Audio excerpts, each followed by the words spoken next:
नमस्कार शुभ संध्या मुरपाली आपण मानकु स्वागत करुछि ओडिशा रे। उत्तर पश्चिम बंगोपसागर सक्रिय रही लघुचाप। ओडिशा रे आसंता 3 दिन जाए वर्षा हेब। मत्स्यजीवी को गभीर समुद्र को प्रवेश करने को बारण करा आज झारसुगुड़ा, संबलपुर, बरगढ़, देवगढ़, अनुगुल और ढेंकानाल जिले में प्रबल वर्षा होइथिला। केन्द्रापड़ा, मयूरभंज, सुंदरगढ़ जिले में प्रबल अति प्रबल वर्षा होइछि।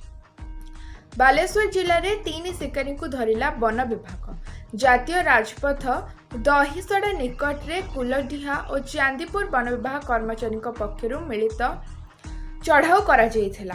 हाथी दांत, वज्रकाप्ता काती सह हरिण सिंह जबत करा जायछि। बिक्री पाई योजना चलिथिबा बेले धरा पड़िथिले शिकायत।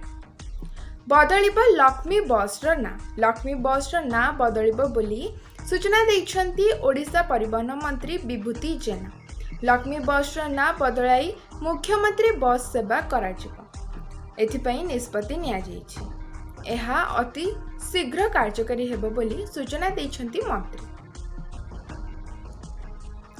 सेप्टेम्बर 17 रे राज्य रे शुभारंभ हेबो सुभद्रा योजना। प्रधानमंत्री श्री नरेंद्र मोदी जन्मदिन अवसर में सुभद्रा टंका रिलीज कराजिबो। दिल्ली रे मुख्यमंत्री मोहन माझी घोषणा।